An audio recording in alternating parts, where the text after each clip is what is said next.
Hello and welcome to another shoddy review. Slightly different type of review this time because I'm going to be reviewing the last 2 years I've spent with this handset. That's right, we're too shoddy to have any music or graphics. So, without further ado, let's take a look at the Sony Xperia Z5. In fact, it'd be even better if I just sat this up here. Okay. So. No, that's terrible. Okay. What about this? Super shoddy.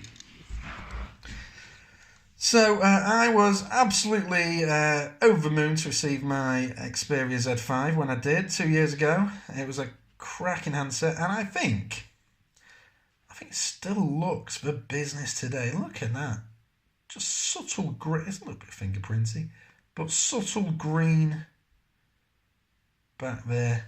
It feels like a premium handset, and it's in good nick. You know, I put a screen protector on. I did have a case, although it is prone to getting these sort of chips. So if you're in the market for one of these now, you're going to end up with these unless you put some sort of case on. There's another one. But yeah, it's really good. Okay. So I've just noticed one of the issues there. The fingerprint scanner, which I was quite happy with for the majority of the time, until I just got this new phone, the Huawei Mate 10 Pro, which, I mean, I've been using for a couple of months now, and I can't tell you a time where it didn't recognise my fingerprint. This one, you'd occasionally have to do it a few times before it'd let you in. On the whole, though, it's okay. I'm guessing technology's moved on. Fingerprint scanning's better. But it could be a little bit frustrating. Of course, you can always just do your code and whatever else. But let me in. Oh, sorry, I forgot. Yeah, you have to press it. Yeah, so it's because I'm not using it for a little while. So you press it. So it's not bad, you know, it's let me in. In fact, I think it's worked every time. That's pretty good. Whoa, shit, sorry, I got a text. Right, yeah. Hold on. Right. Okay, we're slightly skew with. Bear with me. No. Okay, we're back. We're back, baby.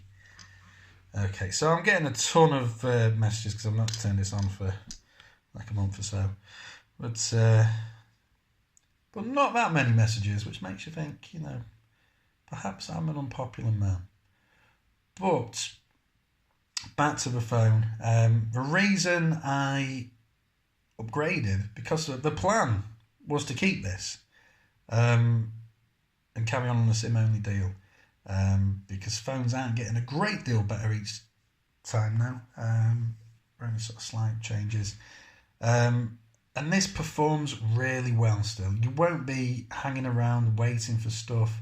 So if I open a Guardian, Bish Bosh and Boogie, it's on. It's probably not the best because it still hasn't loaded that picture. But I certainly wasn't using this phone and tearing my hair out. I think, oh, it's so slow. It was one of the flagship handsets 2 years ago. And you're not going to really be lacking that much power if you were to buy it now. It's a great phone. So yeah, the reason I upgraded was the battery. It's a non-removable battery. It just doesn't last that well now. When I first bought it, it was great. 2 years on, I mean, and this is to be expected, not so great. So I would have to charge it in the morning, full, and then by the time I'd get back from work, you know, about 6 o'clock, it pretty much needed charged again. which, I mean, some people live with that. But, you know, we shouldn't have to. Which is why I got this, the Mate 10 Pro, which, you know, because I'm not like a massive, like, super user, because I'm at work most of the day. So this could give me 3 days of battery life, which eventually seduced me into moving from this. As I say, though, this is still a sexy looking phone. Forget all the stuff about bezels. Yeah, it's got big fat bezels, but it's a nice screen. It feels good, feels weighty, and it looks sexy. There's no getting away from it. Okay, let's just let me in first time again. So it's just making a mockery of any fingerprint grumbles I had. Yeah. Okay. What I will say is, whilst I had these grand plans of keeping this phone, not upgrading, getting a SIM only deal, that was probably 18 months into owning this. And 18 months into owning this, I had nothing but great things to say about it. It never let me down. It never crashed. It never done anything. And then it just kind of started just crashing all the time, and the battery was a bit patchy, and especially Google Play Music was particularly buggy. Yeah, it's... Do you know what? I thought I had a terrible Wi-Fi signal in this house. Oh, it's come up a little bit. But my other phone has been doing okay. This one, not so much. And maybe my Wi-Fi signal isn't fantastic on this. Because, yeah, it's not really shown any of those pictures there. Same about Guardian website. Let's try that again. Bish, bosh, and boogie. Oh, here we go. So, you know, as I was saying before, when it wasn't backing me up, it's still a decent performer.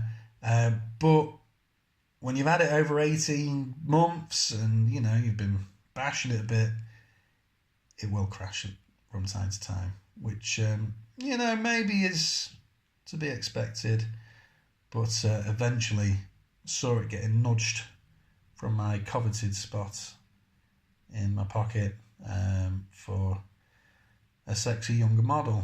But for anybody thinking of buying the Xperia Z5, because from what I understand, there's some really good deals to be had on this now. It's a fantastic phone. You're not missing much from the big flagships that will set you back 800 quid now, or however much on a monthly contract, like 30, 40, 50 quid. You can get everything you need from this. I can't imagine there'll be any apps that you'll be missing out on, but you can't do because it's got plenty of power. They've got 3 gigs of RAM, which is more than enough really for a mobile. So I say, if you're on a budget, great option. But you know, 18 months in, you might fall out of love with it a little bit. But I've still got a soft spot for this little puppy, and if you take the plunge, you will too. Thank you, good night.